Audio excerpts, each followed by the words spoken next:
एक दर्दनाक मुझे मैसेज आया था कि एक नौजवान ने कहा कि बाहर से था कि जब मैं 22 साल का था तो मेरे अंदर निकाह की शदीद ख्वाहिश बेदार हुई। मैंने अपने वालिदैन को कहा, उन्होंने मना किया कि ना तुम्हारी उम्र अभी बहुत छोटी है और जॉब भी नहीं है।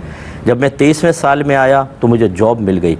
तो वालिदैन से मैंने कहा कि अब मेरी शादी कर दें, तो उन्होंने कहा नहीं, 30 साल तक कम अज़ कम इंतज़ार करो।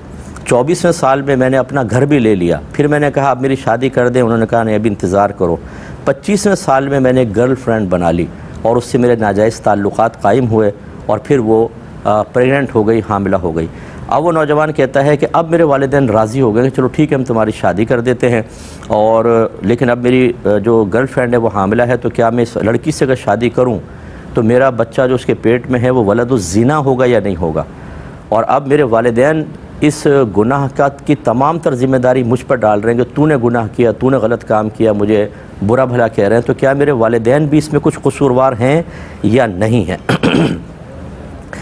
देखें, जब 22वें साल में आप थे और आपने निकाह की ख्वाहिश का इजहार किया और जॉब आपके पास नहीं थी, तब तो बिल्कुल ठीक था कि आपके वालिदैन ने मना किया, क्योंकि जब इंसान हुकूक ज़ौजियत अदा करने पर कुदरत ना रखता हो या उसको इतना उसके पास माल ना हो कि वो नान नफ़क़ा वगैरह दे सके, तो उसके लिए शादी करना मना होता है। हाँ, इस सूरत में ये हो सकता है कि अगर वालिद साहब ख़ुद कफ़ील हैं, अच्छे पैसे वाले हैं, तो वो शादी करके बच्चे की ये ज़िम्मेदारी ले लें कि नान नफ़क़ा मैं दूँगा, तो बिल्कुल ठीक है, हो सकता है 22वें साल में भी शादी हो सकती है। और सबसे बेस्ट ये है कि बच्चों की 21-22वें साल में शादी कर दी जाए, वरना यही ख़तरात होते हैं। लेकिन इसके बाद जैसे जैसे आपको जॉब वगैरह मिली और वालिदैन ने नहीं किया, तो याद रखें कि फिर वबाल वालिदैन पर ज़रूर हुआ।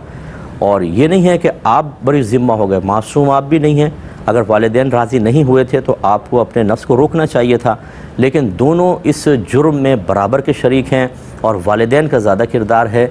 याद रखें कि अगर वालिदैन बच्चों की सही तरबियत ना करें या इसी तरीके से शादी के काबिल हो जाने के बावजूद उनको शादी की इजाज़त ना दें, सख्ती करें, और औलाद किसी भी गुनाह में फिर मुब्तला हो जो अदम तरबियत का नतीजा हो या निकाह से रोकने का नतीजा हो, तो माँ बाप पे मुकम्मल तौर पर वबाल होगा और आखिरत में इनको जवाबदेह होना पड़ेगा।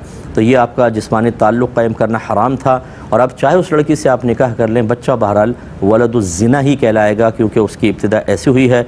और वालिदैन को अल्लाह की बारगाह में तौबा करनी चाहिए। और ऐसे जितने भी वालिदैन हमें सुन रहे हैं कि जो बच्चे शादी के काबिल भी हैं, पैसा भी है, लेकिन आपने अपने ख़ानदानी उसूल बनाया हुआ है कि 30वें साल में करेंगे, 28वें साल में करेंगे, जल्दी नहीं करेंगे, ये गलत है। जैसे ही बच्चे बालिग होते हैं, ख़ुद कफ़ील हो जाते हैं, नान नफ़क़ा अदा कर सकते हैं, शादी कर देना लाजिम है।